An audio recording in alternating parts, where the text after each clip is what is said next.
শর্মিলা হিসিসি পড়ল। সহ্য নয় তো কি, তোমার জন্য এ বাড়ির সংসার হাতছাড়া হয়ে গিয়েছে। ইজান আমার হয়নি, তোমাকে কি আমার ফুলের মালা দিয়ে বরণ করা উচিত? শর্মিলার কথায় অবাক হলো অনুজা, বিস্ময় নিয়ে শুধালো, কি বলতে চাইছেন আপনি?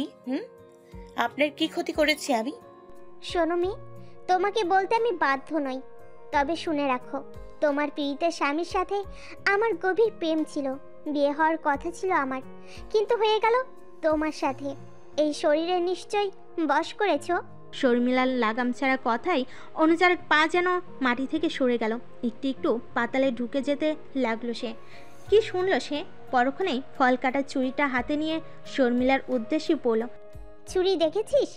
বজ্জাত বেহায়া মেয়ে, এসব বলতে লজ্জা করে না? এক চিমটি সম্মানও তুই ডিজার্ভ করিস না। তোর কাছে শরীরের মূল্য নাই থাকতে পারে, কিন্তু আমার কাছে বহু মূল্যবান। আমার চোখের সামনে থেকে সরে যা, ছুরি দিয়ে কেটে টুকরো টুকরো করে ফেলবো। শর্মিলা তাতে ভয় পেল বলে মনে হলো না। রহস্যময় হাসি দিয়ে কিচেন থেকে বেরিয়ে গেল। অনুজা কাজ শেষ করে যখন রুমে এলো, চোখের সামনে ভেসে উঠল ইজানের হাসি মাখা মুখ। বিরক্তি ও রাগ যেন তত্তরিয়ে বেড়ে গেল। ইজান হয়তো কিছু বলতে চেয়েছিল, কিন্তু অনুজা থমথমে মুখ দেখে বলতে কেউ বলল না। অনুজা চেয়ার টেনে বসলো পড়ার জন্য। কিছুক্ষণ পর অনুজা বলে উঠল, টেবিলের ওপর নীল রঙের ফাইলের মধ্যে প্রবেশপত্র রেজিস্ট্রেশন কার্ড রাখা ছিল। সেই ফাইলটা কি আপনি কোথাও রেখেছেন? ইজান ফোন স্কুল করছিল। ফোন থেকে নজর সরিয়ে প্রত্যুত্তরে বলল, কই না তো, অন্য কোথাও রাখবো কেন? ভালো করে খুঁজে দেখো টেবিলের কোন ড্রয়ারে আছে নাকি। আমি ভালো করে খুঁজে তবেই আপনাকে জিজ্ঞাসা করেছি। অন্য কোথাও রাখতে পারো, আলমারি, ড্রেসিং টেবিলের ড্রয়ারে আছে কিনা দেখো, ম্যাট্রেসের তলায়ও থাকতে পারে। কি অদ্ভুত কথা বলছেন আপনি! এখানে সেখানে কেন রাখবো? পড়াশোনার জিনিস কেন এদিক সেদিক রাখবো? যাবে কোথায়? এবার নড়ে চড়ে উঠল ইজান। নিজের রুমের সব কোণায় খুঁজল, কিন্তু কোথাও নীলরঙা ফাইল আর প্রয়োজনীয় কাগজপত্র মিলল না। চিন্তায় অনুজার মুখ রক্ত শূন্য হয়ে গেছে। এইসব কাগজপত্র ছাড়া তো পরীক্ষার হলেই ঢুকতে দেবে না। ডুকরে কেঁদে উঠল অনুজা। সন্নিকটে পরীক্ষা, তারই মধ্যে এ কিহেন কর্মকাণ্ড। ইজান জিজ্ঞাসা করল, রুমে কেউ এসেছিল? আমি কোচিং থেকে ফিরে দেখলাম আপনার কাজিন বিছানার উপর হাত পা ছড়িয়ে শুয়ে আছে। এছাড়া আর তো কাউকে দেখিনি। তাছাড়া সে যাবার সময় হাতও খালি ছিল। ইজান চোখ মুখ শক্ত করে বলল, সে কেন এই রুমে আসবে? যার তার প্রবেশ আমি পছন্দ করি না। অনুজা ফোন কেটে বলল, এককালের গভীর প্রেমিকা যে সে হয় কি করে? সে তো পরম ভালোবাসার আত্মীয়, তাই না? ইজান ঘাড় কাত করে অনুজাকে পরখ করলো। কি অদ্ভুত, এই তো একটু আগে কেঁদে কেটে একাকার করে ফেলেছিল, অথচ এখন কেমন আয়েশ করে খোঁচা দিচ্ছে। ইজান প্রত্যুত্তরে বলল, কে প্রেমিকা? ঢং করেন? আপনার ছোট ফুপুর মেয়ের সাথে যে এক সময় গভীর প্রেম ছিল সেটা কি ভুলে গিয়েছেন? এত ভুলো মন কেন আপনার? কোন কালে? ওর সাথে আমার সেভাবে দেখা হয়নি। দাদু থাকতে বছরে একবার গ্রামে যাওয়া হতো। দাদু মারা যাওয়ার পর গ্রামে যাওয়া হয় না, প্রায় 3 বছর হতে চলল। ওরাও আমাদের বাসায় খুব একটা আসে না। ফ্রেন্ড লিস্টে একসময় ছিল, কিন্তু ওর বেহায়া নির্লজ্জ স্বভাবের জন্য এখনও ও আমার ব্লক লিস্টে। এসব কে বলে তোমাকে? সে নিজেই বলেছে, এবং সে এটাও বলেছে আমি আপনাকে সরিয়ে দেখিয়ে বশ করেছি। আমার জায়গায় তার থাকার কথা ছিল, আমি তার শত্রু। আর কি বলেছে ও? এরপর অনুজা শর্মিলার সাথে এ পর্যন্ত হওয়া সব কথোপকথন ইজানকে খুলে বলল। ইজান জিজ্ঞাসা না করলেও বলতো, কেননা সে মোটেও অন্যের সহ্য করতে রাজি নন। আর শর্মিলা তো সব সীমা অতিক্রম করে ফেলেছে। সব কথা শুনে ইজান ক্রোধে ফুঁসতে লাগলো। ইজান হনহন করে বেরিয়ে যেতে নিলে অনুজা গিয়ে আটকালো তাকে। শান্ত স্বরে বলল, শুনুন, মাথা গরম করবেন না। রেগে গিয়ে কিছু করা বা বলা উচিত নয়। আগে আমার প্রয়োজনীয় কাগজপত্রগুলো খুঁজি, তারপর এসব নিয়ে আলোচনা করা যাবে। ইজান অনুজা থেকে নিজেকে সারিয়ে নিয়ে বলল, তুই জানো ও কত বড় বেয়াদব? ওর মা আম্মা যখন গ্রামে থাকতেন, আব্বা তখন কলেজের শিক্ষক ছিলেন, ব্যবসা শুরু করেননি। তখন আম্মাকে কত জ্বালিয়েছে, কষ্ট দিয়েছে। তখন বুবু খুব ছোট ছিল। আমি এসব দেখিনি। আমার জন্ম এই শহরেই, তারপর ওদের সাথে আমরা সবাই স্বাভাবিক ব্যবহার করি। ওই শর্মী আমাকে আকার ইঙ্গিত বোঝাতে সে আমাকে পছন্দ করে। আম্মা এই জন্য গ্রামে যাওয়াই বাদ দিয়ে দিলেন। একদিন ছোট পোশাক পরে ইনবক্সে ছবি দিয়েছে। কত বড় বেশরম বুঝতে পারছো? ওর মা দাদুর মুখে চুনকালি মাখিয়ে ভেগে গিয়েছিল এক মুচির ছেলের সাথে। পরে দাদু বেঁচে থাকতেই দাদু বাড়ির পাশে ওদের একটি বাড়ি তৈরি করে দেওয়া হয় আর চাষাবাদের জন্য কিছু জমি। আব্বু প্রত্যেক মাসে খরচ পাঠায়। ছোট কাকু বড় ফুপু ওদের নামও শুনতে পারে না, কিন্তু আমার আব্বা তো দয়ার সাগর, ফেলতে পারেন না বোনকে। অথচ দেখো কতটা জঘন্য মনোভাব ওদের। তোমার প্রবেশপত্র, রেজিস্ট্রেশন কার্ড ও নিয়েছে আমি নিশ্চিত। তুমি বই খাতা গুছিয়ে নাও, আমি আসছি এখনই। ইজান আর দাঁড়ালো না, হনহন করে বেরিয়ে গেল। অনুজাও ইজানের পিছু নিল। ইজান সোজা মায়ের রুমে নক দিল। ভেতর থেকে ফাতিমা বেগম বলেন, এসো। ইজান মায়ের রুমে ঢুকেই বলল, গেস্ট রুমে গিয়ে ছোট ফুপুর ব্যাগ সার্চ করো আম্মু। রমিজউদ্দিন চেয়ারে গা এলিয়ে বসেছিলেন। ছেলের কথা শুনে অবাক হয়ে বলেন, কি যা তা বলছো? ব্যাগ কেন সার্চ করবে? কারণ আপনার ছোট বোনের আদরে বাদর হওয়া মেয়েটি অনুজার ফাইলে থাকা প্রবেশপত্র, রেজিস্ট্রেশন কার্ড, ফাইল সহ হাফিস করে ফেলেছে। তুমি সিওর ও করেছে এসব? ইজান এক এক করে সব খুলে বলল মা বাবাকে। সব শুনে ফাতিমা বেগম শুধু স্বামীর দিকে শান্ত চোখে এক পলক তাকালেন। ইজান আবার বলা শুরু করলো, আম্মা গিয়ে স্বাভাবিকভাবে বলবে আমি অনুজাকে ওর মায়ের বাসায় রেখে আসবো। সামনে পরীক্ষা, আমি চাচ্ছি না ওর পড়াশোনায় কোনো ক্ষতি হোক। ফাতিমা বেগম স্বামীর উদ্দেশ্যে বলেন, আমার ঘরের বউ কেন যাবে? যদি কারো যাওয়ার হয় তবে যাবে আপনার বোন ভাগ্নি। অনেক সহ্য করেছি বিয়াদবি, আপনিই বলুন এসব কার সহ্য হয়? অতটুকু মেয়ের সাথে এ কিরূপ ব্যবহার? আপনি যদি এর যোগ্য বিচার না করেন আমি এক কাপড়ে আপনার বাড়ি ছেড়ে বেরিয়ে যাব। স্ত্রীকে বরাবরই শান্তশিষ্ট দেখে এসেছেন রমিজউদ্দিন। আজকের মতো অশান্ততাকে এত বছরের বিবাহিত জীবনে দেখেননি তিনি। চুপ থেকে বলেন, আমি দেখছি। তোমার কোনো ক্ষতি করেছে বলে তো মনে পড়ে না, তাহলে এইসব নোংরামি করে কেন নিচু মানমানসিকতার প্রমাণ দিচ্ছ শায়লা? ফাতিমা বেগমের রাগান্বিত কণ্ঠস্বরের প্রশ্ন বাক্যে কিঞ্চিত কেঁপে উঠল শাইলা বেগম। সামনে তাকিয়ে দেখলেন রমিজউদ্দিন আর ইজান দাঁড়িয়ে। সকলের মুখ থমথমে। শাইলা বেগম আমতা আমতা করে প্রত্যুত্তরে বলেন, এসব কি কইতাছেন ভাবি? আপনারা কেন আমার ক্ষতি করবেন? আমি বা কি নোংরামি করলাম? ফাতিমা বেগম রাগে ফোঁসফোঁস করছেন। ফের রাগান্বিত কণ্ঠে বলেন, জানো না এমন কিছু তো তুমি করনি, জেনে শুনে করেছ। নাটক কেন করছো? আমি বা তোমার ভাই কখনো বলেছি তোমার মেয়ের সাথে আমার ছেলের বিয়ে দেব? শাইলা বেগম এবার সকলের থমথমে মুখের কারণ বুঝতে পারলেন। রেগে মেয়ের দিকে তাকালেন। শর্মিলা ভাবলেশীনভাবে দাঁড়িয়ে আছে। এসবের কিছুই তাকে ছুঁইছে না। শাইলা বেগমের নীরবতায় ফাতিমা বেগম আবারও তাকে প্রশ্নবিদ্ধ করলেন, তোমার মেয়ের সাহস কি করে হয় আমার ছেলের বউয়ের সাথে এত অসভ্য ভাষায় কথা বলার?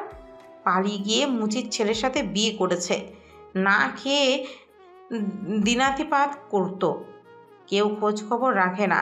এই মানুষটার বাড়ি তৈরি করে মাসের খরচ দিয়ে বাদরকে মাথায় তুলে দিয়েছে নাকি? তুমি যে ব্যবহার আমার সাথে করেছো তা কি আমি ভুলে গিয়েছি ভেবেছ? আমার বিবাহিত জীবন বিস্ময় করে ফেলেছিলে তুমি। ননদ হয় সাক্ষাৎ ডাইনি রূপে আমার জীবন নষ্ট করতে উঠে পড়ে লেগেছিলে। তবুও মেয়েকে শহরের কোচিংয়ে পড়াবে তাই কোনো রকম আপত্তি করিনি। তোমার সাহস হয় কি করে এসব দিবাস্বপ্ন দেখার? তোমার মেয়েকে এত সাহস কে দিয়েছে? কি করছে আমার মাইয়া? তুমি এবং তোমার মেয়ের মত বাকিদেরও নোংরাভাবে কোন সাহসে শরীর দেখিয়ে আমার ছেলেকে বশ করেছে? এসব কি ধরনের কথা? অনুজার জায়গায় তোমার মেয়ের থাকার কথা ছিল, এসব কেন বলবে ও? এত বড় সাহস ওর কার থেকে পায়? শাইলা বেগম নাকমুখ কুচকে জবাব দিলেন, ছোট মানুষ না হয় ভুল করেই ফেলছে, তার জন্য আপনি এভাবে বলবেন? আমার মায়ের মতো ভালো মায়া কই পাবেন আপনি? ফকিনের বাচ্চারে পোলার বউ কইরা আনছেন, জীবনে কিচ্ছু পাইবেন? ছোট ফুপু, আপনি সব সীমা অতিক্রম করে ফেলেছেন। আম্মা, এই মহিলাকে এখনই বাড়ি থেকে তার বেয়াদব মেয়ে নিয়ে বাড়িয়ে যেতে বল, না হলে আমি কি করবে নিজেও জানি না। ওদের এত সাহস হয় কী করে আমার বউয়ের সম্পর্কে এমন কথা বলার? ইজানের বজ্র কণ্ঠে শর্মিলা লাফিয়ে উঠল ভয়ে। এতক্ষণ নীরব দর্শকের ভূমিকা পালন করার রমিজউদ্দিন গম্ভীর স্বরে বলে উঠলেন, চুপচাপ ব্যাগপত্র গুছিয়ে আমার বাড়ি ছেড়ে বেরিয়ে যা, অনেক হয়েছে আর না। নাকের পানি চোখের পানি এক করে শাইলা বেগম বলেন, এসব আপনি কি কইতেছেন ভাই?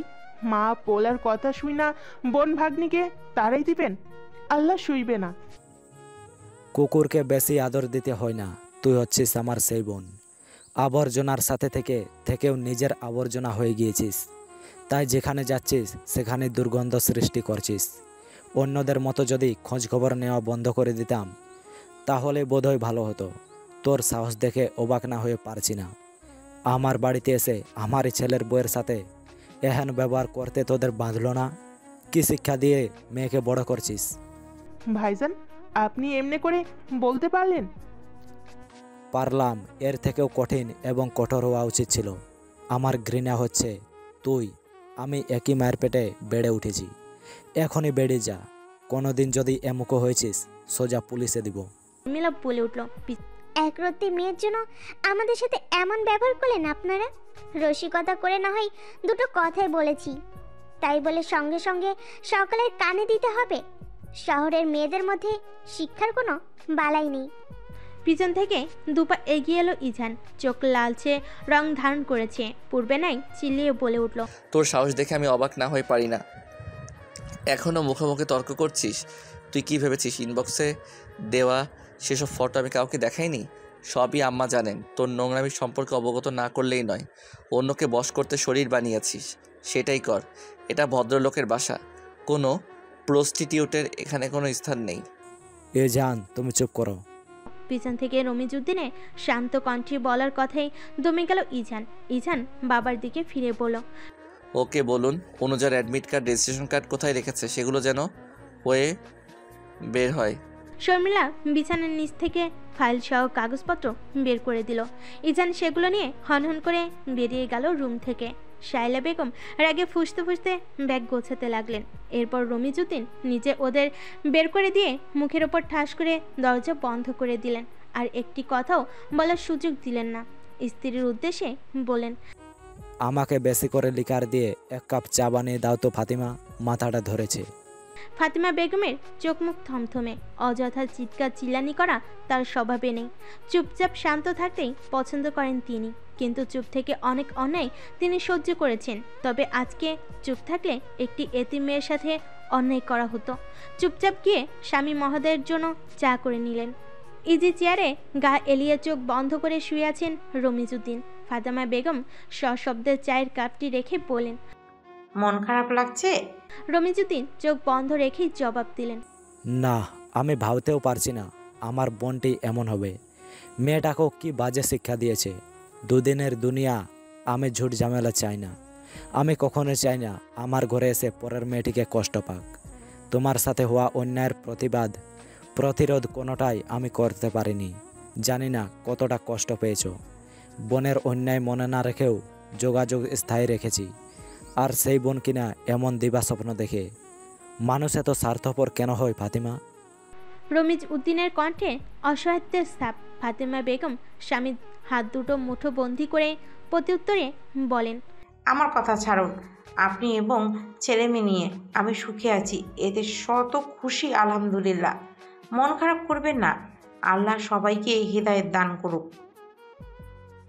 নিন, চাপটা পান করুন, ঠান্ডা হয়ে যাবে।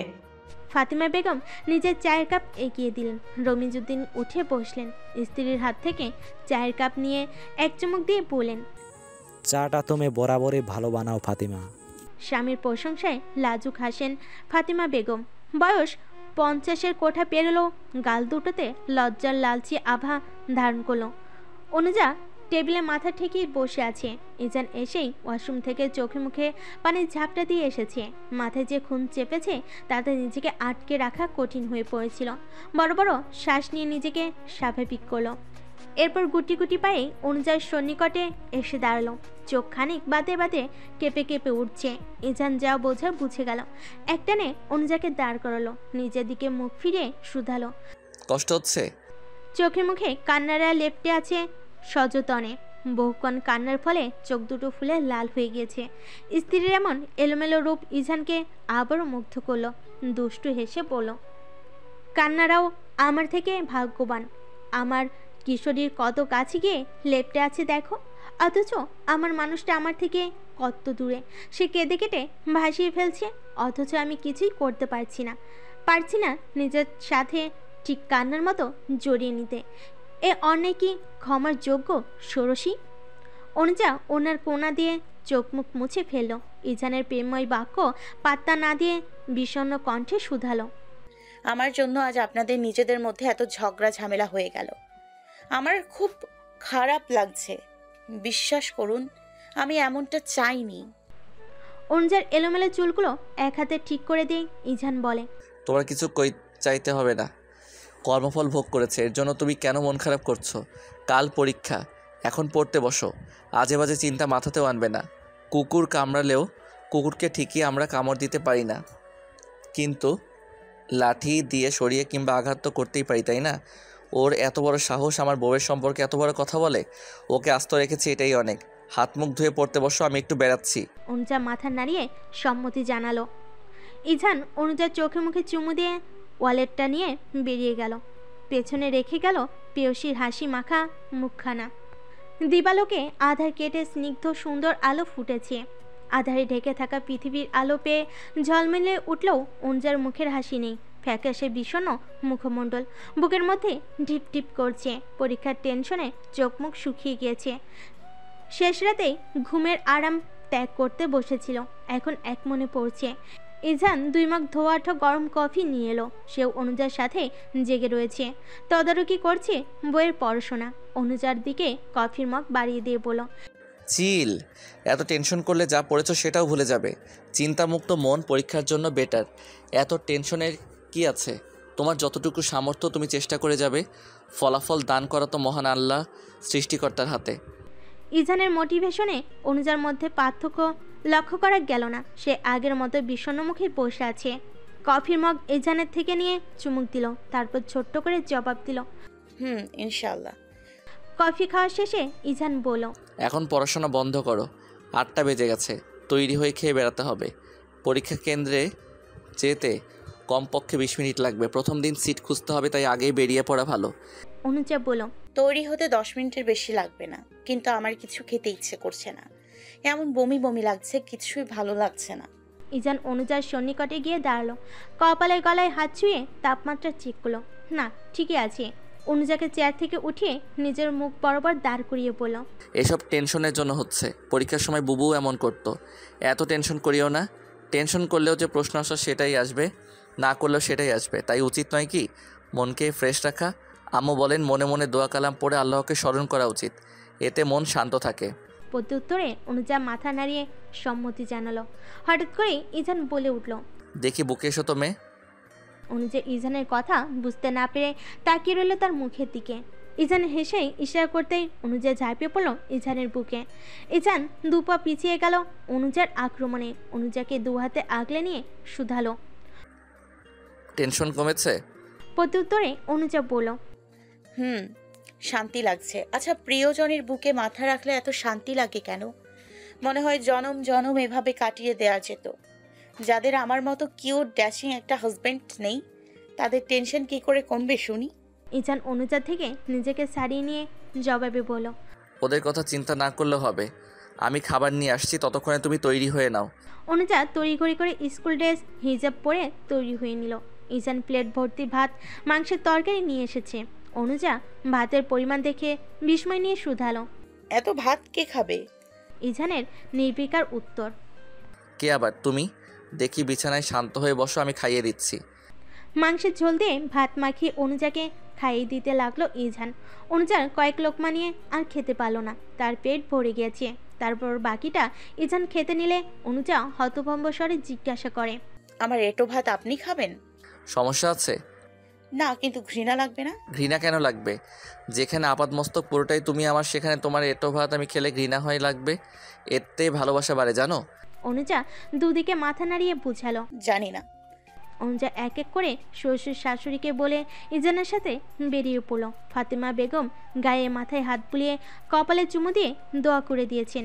রমিজ উদ্দিনও দোয়া করে পরীক্ষার সালামি হিসাবে হাতে 1000 টাকার 2টো নোট গুজে দিয়েছেন। এরপর মায়ের ফ্ল্যাটে গিয়ে মায়ের কাছে দোয়া চাইতে গেল অনুজা। সাথে তিনিও যেতেন, কিন্তু ছোট্ট ইয়াসের শরীর ভালো না, জ্বর ঠান্ডা, তাই ইজান নিষেধ করে বলেছিল সে সব দেখবে, চিন্তা করতে হবে না। অনিশা অনুজাকে 1 প্যাকেট ক্যাডবেরি দিয়ে বলল, খুব ভালো পরীক্ষা দিও আপু। অনুজা অনিশার কপালে চুমু দিয়ে বলল। দোয়া করিও আপা। আইডিন রহমান জোর করে 8 গ্লাস দুধ খাইয়ে দিলেন। ইজান তারা দিতেই বেরিয়ে পড়ল তারা। গাড়িতে চেপে বসতেই অনুজার বই খুলে বসলো। 20 মিনিটে অনেকগুলো টিকচিহ্ন পড়া যাবে। ইজান অনুজার পাশে, ড্রাইভার মাঝারি গতিতে গাড়ি চালিয়ে গন্তব্যস্থলে যাচ্ছেন।